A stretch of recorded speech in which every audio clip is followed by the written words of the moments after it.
Hello बच्चों, स्वागत है आप सभी का हमारे YouTube चैनल फिजिक्स क्लासेस में। बच्चों, जैसा आपको पता है कि हमने 10th क्लास में साइंस स्टार्ट की हुई है, उसमें एक चैप्टर हमारा है केमिस्ट्री का, चैप्टर नंबर 4 कार्बन एवं इसके यौगिक। इम्पोर्टेंट चैप्टर है, अच्छा चैप्टर है, सबसे ज़्यादा इसमें से पूछा जाता है। ठीक है, आप सोच रहे होंगे कि बहुत सारे 118 लगभग तत्व हैं, लेकिन हम एक ऐसा अकेला तत्व है कार्बन, उसी को हम चैप्टर बनाकर क्यों पढ़ रहे हैं। तो इस कार्बन की इतनी ज़्यादा इंपॉर्टेंस है कि आप देखोगे अपने डेली लाइफ में, आप अपने डेली लाइफ में आसपास हर जगह पर अधिकतर चीज़ों में कार्बन देखोगे। खाने पीने की हर चीज़ों में कार्बन देखोगे, पेट्रोल डीजल, ठीक है, आप यहाँ तक खाना खाएंगे उसमें भी कार्बन है, आप पेंसिल से लिखते हो उसमें भी कार्बन है। तो हम जो ये देखते हैं कि प्रकृति में हमारे डेली लाइफ में आप देखोगे लगभग 1.5 करोड़ से भी ज़्यादा यौगिक हैं एक अकेले कार्बन के। तो ये कार्बन इतना ज़्यादा इंपॉर्टेंट हो जाता है, इसलिए केमिस्ट्री में एक इसकी अलग ब्रांच बना दी गई जिसका नाम है कार्बनिक रसायन, ऑर्गेनिक केमिस्ट्री। तो कार्बन बहुत ही ज़्यादा इंपॉर्टेंट चैप्टर है आपका पूरा का पूरा डेली लाइफ में भी और यहाँ पर 10th क्लास में भी। ठीक है, तो कार्बन से बने यौगिक क्या कहलाते हैं? कार्बनिक यौगिक, और जिसमें कार्बन हाइड्रोजन दोनों एक साथ होते हैं उसको बोलते हैं हाइड्रोकार्बन। तो ये सब हम इस चैप्टर में पढ़ने वाले हैं। हमने कार्बन को ही इसलिए चूज किया है क्योंकि कार्बन सबसे ज़्यादा महत्वपूर्ण यौगिक है आपकी लाइफ में भी और इस बुक में भी, इसलिए कार्बन का एक अलग ही चैप्टर दे दिया जिसका नाम है कार्बनिक यौगिक। ठीक है, तो हम देखेंगे कार्बन की। जब हमने ये देख लिया कि कार्बन इतना ज़्यादा इंपॉर्टेंट है, तो सबसे पहले हमें कार्बन के बारे में पढ़ना होगा कि कार्बन होता क्या है। तो अभी मैंने आपको बताया कि कार्बन के लगभग 1.5 करोड़ से भी ज़्यादा ज्ञात यौगिक आपको मिल चुके हैं। ठीक है, तो कार्बन एवं उनके यौगिक, तो चैप्टर का नाम स्टार्ट करते हैं। चैप्टर आपका कार्बन एवं उनके यौगिक। तो सबसे पहले हम बात करते हैं नंबर 1, कार्बन एक सर्वतोमुखी तत्व है। जो आपके पास कार्बन है वो एक सर्वतोमुखी तत्व होता है। इसका अर्थ क्या है? इसका अर्थ यह है कि आप देखेंगे कार्बन एक लंबी श्रृंखला के रूप में भी यौगिक पाए जाते हैं, जैसे आप देखेंगे CH4। उसके अलावा आप देखेंगे कार्बन की बहुत सारी श्रृंखला होती हैं, कुछ वलय के रूप में होती हैं, इस तरह से सी इस तरह से कुछ वलय के रूप में क्या पाया जाता है आपके पास? कार्बनिक यौगिक पाया जाता है। इसी तरह से कुछ में कार्बन के मध्य द्विबंध होगा, किसी में कार्बन के मध्य त्रिबंध होगा।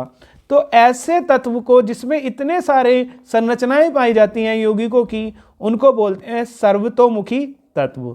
तो कार्बन एक सर्वतोमुखी तत्व है। दूसरा, कार्बन भूपर्पटी का मतलब है जो क्रस्ट, पृथ्वी की सबसे ऊपर वाली परत होती है उसको बोलते हैं भूपर्पटी। तो कार्बन भूपर्पटी में खनिज के रूप में कितना? 0.02% उपस्थित है। तो ऊपर जो देखेंगे आप कार्बन, वो खनिज के रूप में 0.02% उपस्थित है। वायुमंडल में यह है कार्बन डाइऑक्साइड के रूप में, वायुमंडल में आप देखेंगे ये कार्बन डाइऑक्साइड के रूप में मिलता है, और कितना मिलता है? 0.03%। तीसरा पॉइंट आप देखेंगे कि सभी सजीव संरचनाएं कार्बन पर आधारित हैं। तो जितने भी अभी मैंने आपको बताया, जितनी भी सजीव की संरचना होती है, बॉडी होती है, स्ट्रक्चर होती है, वो कार्बन पर आधारित है। यहाँ तक कि आप देखेंगे कि जो पेट्रोल, CNG, डीजल ये सब बना है, ये भी इसके अंदर भी कार्बन पाया जाता है। ये भी पेड़ पौधों के और जानवरों के या जंतुओं के पृथ्वी के नीचे कई करोड़ों साल तक दब जाने के कारण बना है। दूसरा, कागज, आप देखेंगे कागज के अंदर भी कार्बन पाया जाता है, प्लास्टिक के अंदर भी कार्बन पाया जाता है, चमड़े के अंदर भी और रबड़ में भी, इन सभी में कार्बन पाया जाता है। यहाँ तक कि आप देखेंगे चीनी में भी कार्बन पाया जाता है, आपकी पेंसिल में भी कार्बन है, सिरके में भी कार्बन है। ठीक है, ये सब के सब में कार्बन पाया जाता है। अब आप देखेंगे कार्बन में सहसंयोजी आबंध। नेक्स्ट टॉपिक है सहसंयोजी आबंध। सहसंयोजी मतलब बराबर की साझेदारी से जो बंध बनता है उसको बोलते हैं सहसंयोजी बंध। बराबर की साझेदारी कैसे? देखो, अगर किसी तत्व की बाह्यतम कक्षा में 1, 2, 3 इलेक्ट्रॉन है तो वो इनको त्याग देगा। अगर 5, 6, 7 इलेक्ट्रॉन है तो वो इसको ग्रहण कर लेगा इलेक्ट्रॉन को, और ये क्या करता है, त्यागता है। तो इनमें आयनिक बंध बनता है। कैसा बंध बनता है, आयनिक। लेकिन अगर किसी तत्व की बाह्यतम कक्षा में 8 इलेक्ट्रॉन है तो ये अक्रिय गैस होती है, ये कोई बंध नहीं बनाती। और जिसकी बाह्यतम कक्षा में 4 इलेक्ट्रॉन होते हैं वो क्या काम करता है, वो 4 इलेक्ट्रॉन दे भी सकता है, 4 इलेक्ट्रॉन ले भी सकता है। तो वो क्या करता है, कहता है 4 तेरे 4 मेरे, मतलब बराबर बराबर की साझेदारी की। तो इस तरह से जो बंध बनता है उस बंध को बोलते हैं सह संयोजी बंध। क्या बोलते हैं, सह संयोजी बंध। ठीक है, तो 4 जिसके बाह्यतम कक्षा में होंगे वो क्या काम करेगा, सह संयोजी बंध बनाएगा। अब बात करते हैं कार्बन की। तो जो कार्बन आपके पास होता है, कार्बन का परमाणु क्रमांक होता है 6। कार्बन का परमाणु क्रमांक कितना होता है, 6 कार्बन। तो इसका इलेक्ट्रॉनिक विन्यास 2 और 4, यानी कि दूसरी कक्षा में कितने इलेक्ट्रॉन है, 4, इसलिए ये सह संयोजी बंध बनाता है। तो यही पढ़ना है कार्बन में सह संयोजी बंध। तो कार्बन की परमाणु की संख्या 6 है। तो अभी मैंने आपको बताया परमाणु संख्या कार्बन का कितना होता है, 6, तथा इलेक्ट्रॉनिक विन्यास 2, 4, ये आपको बताया अभी। उत्कृष्ट गैस विन्यास को प्राप्त करने के लिए कार्बन का परमाणु, उत्कृष्ट का मतलब जिसकी बाह्यतम कक्षा में 8 या फिर 2 इलेक्ट्रॉन बन जाए, तो उसमें आप देखेंगे क्या काम कर सकता है, 4 इलेक्ट्रॉन प्राप्त कर सकता है। अभी मैंने आपको बताया कि 4 इलेक्ट्रॉन वो क्या कर सकता है, प्राप्त। परंतु नाभिक के लिए 4 अतिरिक्त इलेक्ट्रॉन धारण करना कठिन है। इलेक्ट्रॉन जो नाभिक होता है वो 1, 2, 3 इलेक्ट्रॉन को ग्रहण कर सकता है, लेकिन 4 इलेक्ट्रॉन को उस पर प्राप्त करना थोड़ा कठिन है। वहीं वो 4 इलेक्ट्रॉन छोड़ भी सकता है, लेकिन 4 इलेक्ट्रॉन छोड़ने के लिए उसको बहुत ज़्यादा ऊर्जा की आवश्यकता होगी। तो अब क्या करे वो ना इलेक्ट्रॉन को त्याग पा रहा, ना इलेक्ट्रॉन को ग्रहण कर पा रहा। क्या उसके 4 ही रहे, नहीं। तो फिर वो दूसरे से ये कहेगा कि 4 तेरे, ये तेरे में भी है और ये 4 मेरे में भी है, मतलब बराबर की साझेदारी करेगा। जैसे इसका आप एक अच्छा सा एग्जाम्पल लीजिए। क्या एग्जाम्पल लीजिए, आपको एक चॉकलेट लेनी है। आपके एक दोस्त के पास 1 रुपया है, एक के पास 9 रुपये है। टोटल कितने की चॉकलेट है, 10 की। तो क्या काम करेगा, 9 रुपये जिसके पास है वो इससे 1 रुपया दे सकता है, मतलब 1 रुपया उसको 9 वाले को दे देगा तो 10 रुपये बन जाएंगे। या 2 हैं इसके पास, 8 हैं, तो ये 2 रुपये इसको दे सकता है, थोड़ा बहुत हिस्सा मिल जाएगा चॉकलेट का, क्या बात है। ठीक है, तो ऐसा जो बंध बनता है उसको बोलते हैं हम आयनिक बंध। क्या बोलते हैं, आयनिक बंध। मतलब एक ने इलेक्ट्रॉन त्यागे और दूसरे ने ग्रहण कर लिए। लेकिन अब कंडीशन ये आती है कि अगर इसके पास भी 5 इलेक्ट्रॉन हो, इसके पास भी 5 इलेक्ट्रॉन हो, तो अब ये क्या काम करे। क्या ये 5 इसको दे सकता है, नहीं दे सकता। क्यों, ये तो ये चाहेगा अगर मैं 5 दे रहा हूं तो मैं 5 लेने की कोशिश करूंगा, चॉकलेट खाऊंगा। ये 5 इसको दे सकता है, ये भी नहीं देगा इसको 5, क्योंकि आधे तो हैं दोनों के पास। तो फिर ये दोनों क्या काम करते हैं, चल 5 तू मिला ले, 5 मैं मिला लूं, और दोनों से जो चॉकलेट आएगी दोनों में वो बांट ली जाएगी। तो ऐसा करके जो बंध बनता है उसको बोलते हैं सहसंयोजी बंध। क्या बोलते हैं, सहसंयोजी, मतलब बराबर की साझेदारी से बंध बना है, बराबर की साझेदारी करके आपने चॉकलेट को ली है, तो ऐसे बंध को बोलते हैं सहसंयोजी बंध। क्या बोलते हैं, सहसंयोजी बंध। नेक्स्ट आप देखेंगे, इस प्रकार कार्बन के परमाणु के लिए 4 इलेक्ट्रॉन प्राप्त करना या खो देना अत्यंत कठिन होता है। तो यही मैं आपको बताने की कोशिश कर रहा हूं कि जो कार्बन है वो 4 इलेक्ट्रॉन ले भी नहीं सकता, 4 इलेक्ट्रॉन दे भी नहीं सकता, तो फिर क्या करेगा, वो साझेदारी करेगा। तो कार्बन परमाणु उत्कृष्ट गैस विन्यास अन्य परमाणुओं के साथ संयोजकता इलेक्ट्रॉन की साझेदारी करके प्राप्त करता है। तो इसी चीज पर मैं आपको जोर दे रहा हूं, साझेदारी। साझेदारी मतलब पार्टनरशिप। तो अब आप देखेंगे हाइड्रोजन, ऑक्सीजन और नाइट्रोजन एवं क्लोरीन जैसे तत्व के परमाणु इलेक्ट्रॉन साझेदारी करने में सक्षम है। दोनों संयोजी इलेक्ट्रॉन दोनों परमाणु के बाह्य कक्षों से संबंध हो जाते हैं, जिससे वे निष्क्रिय गैस की संरचना प्राप्त कर लेते हैं। जैसे कैसे, मैं आपको एक एग्जांपल दिखाता हूं हाइड्रोजन का। जैसे किसका, हाइड्रोजन का। किस तरह से, देखो सबसे आसान एग्जाम्पल है आपका हाइड्रोजन। समझना, ये बना हुआ है लेकिन मैं आपको समझा देता हूं। हाइड्रोजन का परमाणु क्रमांक 1 है। सबसे पहले आप लिखोगे 1, तो 1 ये हाइड्रोजन है आपके पास। एक ही हाइड्रोजन है। तो इसके पास कितने इलेक्ट्रॉन है? एक। हाइड्रोजन के पास कितने इलेक्ट्रॉन है? एक। इसके पास भी कितने इलेक्ट्रॉन है? एक। तो अब क्या हो, दोनों के पास एक एक इलेक्ट्रॉन है, तो ये दोनों क्या काम करेंगे? ये दोनों, इन्हें बाह्यतम कक्षा में 2 या 8 इलेक्ट्रॉन छोड़ने हैं, रखने हैं स्थायित्व प्राप्त करने के लिए। तो ये क्या काम करेंगे कि एक इलेक्ट्रॉन की साझेदारी कर लेगा इससे, तो इसके अब 2 हो गए। कितने हो गए? 2। इसने इससे एक इलेक्ट्रॉन की साझेदारी कर ली, इसके भी 2 हो गए। मतलब जो हाइड्रोजन और हाइड्रोजन ने एक एक इलेक्ट्रॉन की साझेदारी की है, इसलिए इनके बीच में आएगा सिंगल बॉन्ड, हाइड्रोजन हाइड्रोजन एकल बंध। क्या आएगा? एकल बंध। इस तरह से ये साझेदारी इनकी होती है। अगर ये समझ में नहीं आया अभी और आपको समझ आऊंगा आगे देखते हैं। दूसरा देखिए ऑक्सीजन में समझिए कैसे। आपको ये डायग्राम नहीं देखना, ये देखना है। ऑक्सीजन का परमाणु क्रमांक कितना होता है? 8। मतलब पहली कक्षा में 2 और दूसरी कक्षा में कितने इलेक्ट्रॉन होते हैं इसके पास? 6। 2 और 6। अब आप यहां पर देखेंगे क्या कि एक ऑक्सीजन है और दूसरा ऑक्सीजन है। इस ऑक्सीजन के पास 6 इलेक्ट्रॉन, कितने? 6। 1 2 3, 1 मिनट। इसके पास कितने इलेक्ट्रॉन? 1 2 3 4 5 6। इसके पास भी कितने इलेक्ट्रॉन? 1 2 3 4 5 6। तो इन्हें अपना अष्टक पूर्ण करने के लिए 2 इलेक्ट्रॉन की आवश्यकता है। कितने इलेक्ट्रॉन की? 2। कितने हैं इसके पास? 1 2 3 4 5 6। तो ये इसके ऑक्सीजन के 2 इलेक्ट्रॉन के साथ साझेदारी करेगा। तो इसके पास अब कितने हो गए? गिनो। 1 2 3 4 5 6 7 8। तो इसके पास कितने इलेक्ट्रॉन हो गए? 8।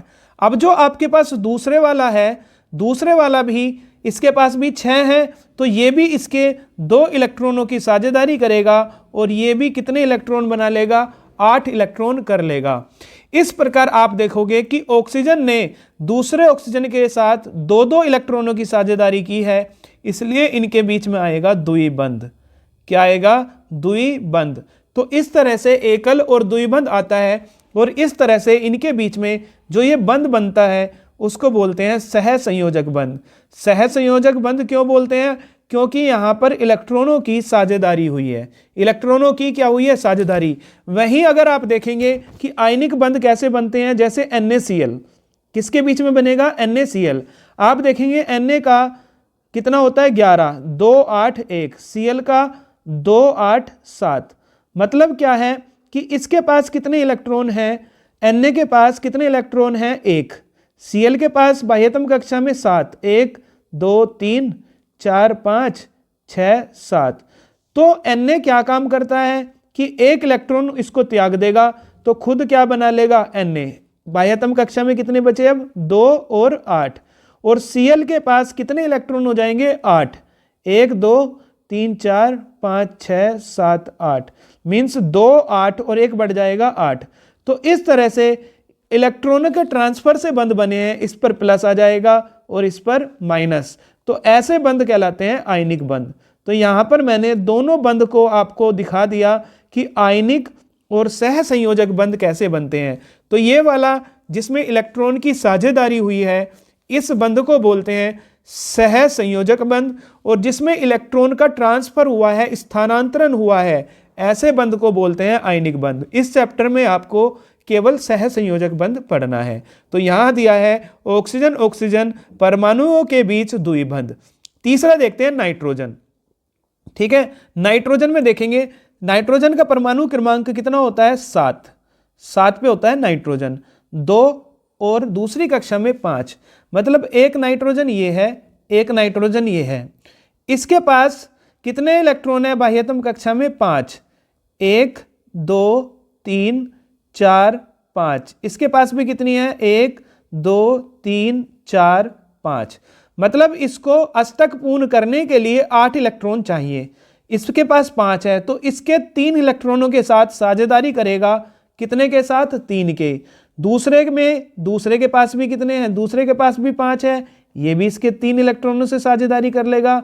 तो इस तरह से आप देखेंगे जो नाइट्रोजन है उसके तीन इलेक्ट्रॉनों की साझेदारी हुई है, इसलिए इनके बीच में जो बंध होता है वो कहलाता है त्रिबंध।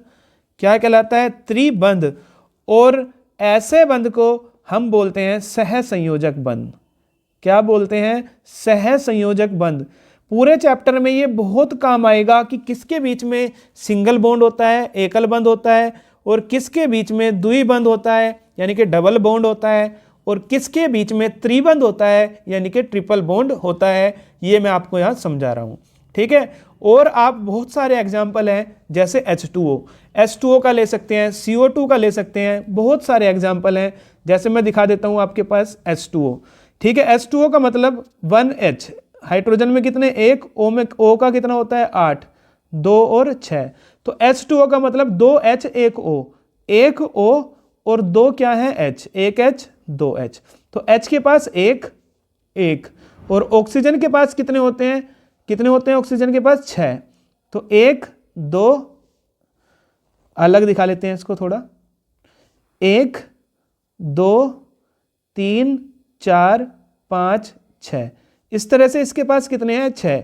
अब मुझे ये बताइए, ऑक्सीजन के पास 6 है तो इसको 8 पूरे करने हैं। क्या करने हैं? 8। तो ये क्या काम करेगा? एक इससे साझेदारी करेगा हाइड्रोजन से, एक इससे साझेदारी करेगा। तो कितने हो गए? गिनिए, 1, 2, 3, 4, 5, 6, 7, 8। कितने हो गए? पूरे 8 हो गए। और अब हाइड्रोजन के पास 1 है तो ये इससे 1 इलेक्ट्रॉन की साझेदारी करेगा। इस तरह से हाइड्रोजन ऑक्सीजन के 1 इलेक्ट्रॉन की साझेदारी करेगा, और इधर भी सेम। तो इस तरह से आप देखेंगे कि जो संरचना बनेगी O ने हाइड्रोजन से 1 इलेक्ट्रॉन की साझेदारी की है, इससे भी 1 इलेक्ट्रॉन की साझेदारी की है। तो ये बनेगा आपका H2O का मॉलिक्यूल यानी कि जल। तो जल की संरचना इस तरह से बनती है। ऐसे ही आप देखेंगे CO2 कैसे बनता है? Carbon dioxide. कार्बन डाइऑक्साइड देखते हैं कैसे बनता है। देखिए, कार्बन डाइऑक्साइड के लिए CO2, C यानी कि 6 पे आता है कार्बन, 2 और 4, 8 पे आता है ऑक्सीजन, 2 और 6। तो हमें क्या बनाना है? 1 C और 2 O, 1 और 2 O। अब इसके इलेक्ट्रॉन सजाने हैं हमें, तो आप इलेक्ट्रॉन कैसे लिखेंगे? देखिए, C के पास कितने इलेक्ट्रॉन हैं? 4। तो C के पास 4 इलेक्ट्रॉन किस तरह से होंगे? देखो, 1, 2, 3, 4।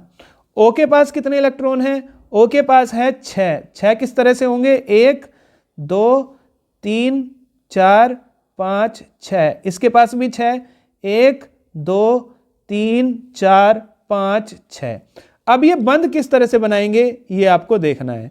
देखिए यहां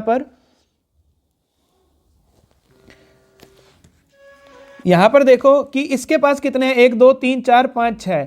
तो ये कार्बन से कहेगा 2 इलेक्ट्रॉन की साझेदारी करो मेरे साथ, तो क्या बना लेगा? यहां पर 8 इसके पूरे हो जाएंगे। ये वाला ऑक्सीजन भी इसके साथ 2 इलेक्ट्रॉनों की साझेदारी करेगा, 8 पूरे हो जाएंगे। गिनिए आप, पूरे 8 हो रहे होंगे। और जो कार्बन है उसके पास 4 थे, उसके 4 की कमी है, तो 2 इस वाले ऑक्सीजन से लेगा और 2 इस वाले ऑक्सीजन से लेगा। तो इस तरह से आप देखेंगे इस कार्बन ने 2 इलेक्ट्रॉनों की साझेदारी की इस O से, और 2 इलेक्ट्रॉन की साझेदारी की इस O से। तो इस तरह से संरचना बनती है CO2 की। किसकी संरचना बनती है? CO2 या कार्बन डाइऑक्साइड की। इस तरह से आपके पास संरचना बनती है। तो ये किसकी संरचना है? CO2 की। इसी तरह से आप देखेंगे H2H की संरचना है ये, और इसी तरह से आप देखेंगे NH3 की संरचना है जिसको आप बना सकते हैं। ठीक है, तो इस तरह से आप इसकी संरचना बना सकते हो। आगे का जो टॉपिक है देखते हैं फिर नेक्स्ट क्लास में। धन्यवाद।